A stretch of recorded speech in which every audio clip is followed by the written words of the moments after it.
لیکن اگر اچھی خبریں نہیں ہیں تو اسرائیل سے اچھی نہیں آ رہی، ہندوستان سے اچھی نہیں آ رہی ہیں۔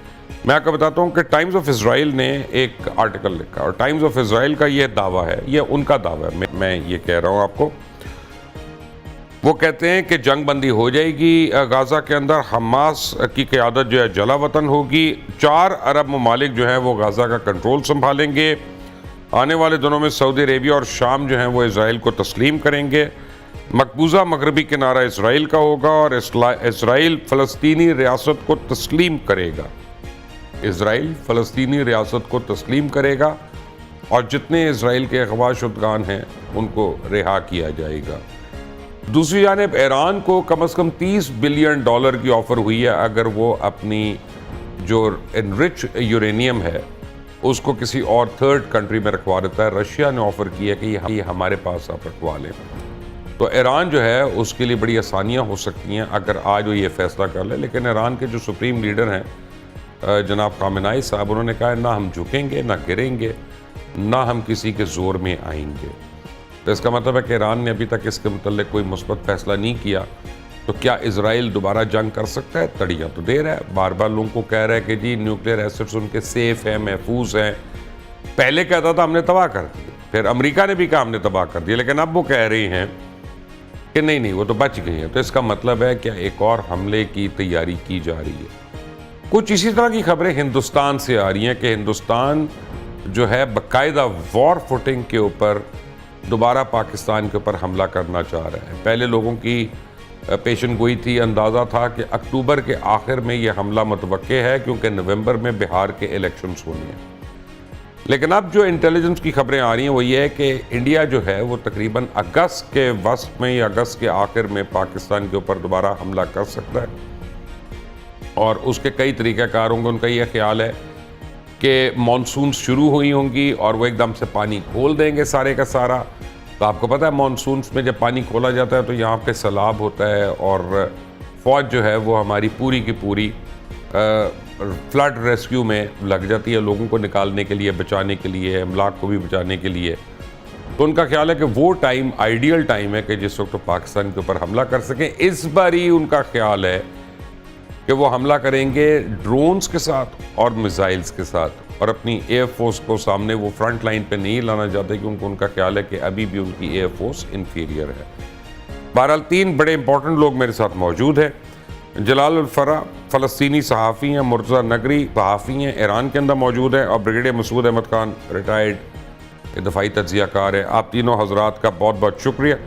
مرتضیٰ آپ سے شروع کرتے ہیں، جو ٹائمز آف اسرائیل میں جو آرٹیکل آیا ہے کہ حماس کو جلا وطن کر دیا جائے گا، فلسطین کی ریاست کو تسلیم کیا جائے گا اور اسرائیل کو باقی عرب ممالک بھی تسلیم کر لیں گے، آپ کی اطلاعات کیا ہیں؟ دیکھیے، میں نے آج ایک تصویر دیکھی جی، جس طرح سے تہران کا جو میدان اسکوائر ہے وہاں پر ہر جو ان کی ڈیولپمنٹ ہوتی ہے اس کی ایک تصویر لگتی ہے، بڑا سا پینافلیکس لگتا ہے، بڑا بینر لگتا ہے جس کے اوپر ہر روزانہ کی ڈیولپمنٹ کے حوالے سے وہ ایک بینر لگاتے ہیں۔ کبھی حماس کے رہنماؤں کی تصویر لگاتے ہیں ان کی شہادت پہ، کبھی اپنے رہنماؤں کی، جو بھی اس طرح کی چیزیں ہوتی ہیں۔ اسرائیل نے ایک تصویر لگائی جو ان کا کوریڈور بننے والا ہے ابراہم کے نام سے، اس میں تمام عرب ممالک بشمول ترکی، ان سب کو اسرائیل نے اپنا پارٹنر دکھایا اور بولا کہ یہ اس کوریڈور میں ہمارے ساتھ ہیں جو یورپ تک جائے گی۔ تو اس میں کوئی دو رائے نہیں ہے، حماس کو بالآخر اس نتیجے پر پہنچنا ہی تھا۔ انہوں نے جتنی کوشش کرنی تھی وہ کر لی اور پوری دنیا کو دکھا دیا کہ ہمارے اندر جتنی طاقت تھی ہم نے ان کو روکنے کی پوری کوشش کی اس طاقت کے اندر، لیکن انہوں نے کرنا یہی تھا۔ سارے مسلم رہنماؤں کی، میں آپ چاہیں گے تو وہ تصویر بھی آپ کے کوارڈینیٹر کو بھیج دوں گا، اپنے بڑے بل بورڈ کے اوپر طیب اردغان سے لے کر جو ہے وہ آخری عمان اور اردن کے سربراہ تک ہر کسی کی تصویریں، اور کہا کہ اس کوریڈور کے اندر ان سب کی زحمات شامل ہیں، اور اسی کوریڈور کو کامیاب کرنے کے لیے لبنان، سیریا اور فلسطین کو کلیئر کیا گیا۔ ان تینوں محاذوں کو کلیئر کرنا تھا انہوں نے، تاکہ یہاں سے یہ کوریڈور نکل سکے۔ تمام مسلم امہ نے اپنا ہاتھ ان کی طرف بڑھا دیا ہے، اس میں کوئی دو رائے نہیں ہے۔ تھوڑے عرصے کے اندر آپ یہ چیز ہوتی ہوئی دیکھیں گے، یہ تو بہت پہلے ہو جانی تھی، لیکن حماس نے اس کو اپنی مزاحمت کے ذریعے روکا، لبنان کے اندر حزب اللہ نے مزاحمت کے ذریعے روکا، یہ تمام چیزیں چلتی رہیں، لیکن ان سب کو آہستہ آہستہ باری باری کس طرح سے ڈھیر کیا گیا،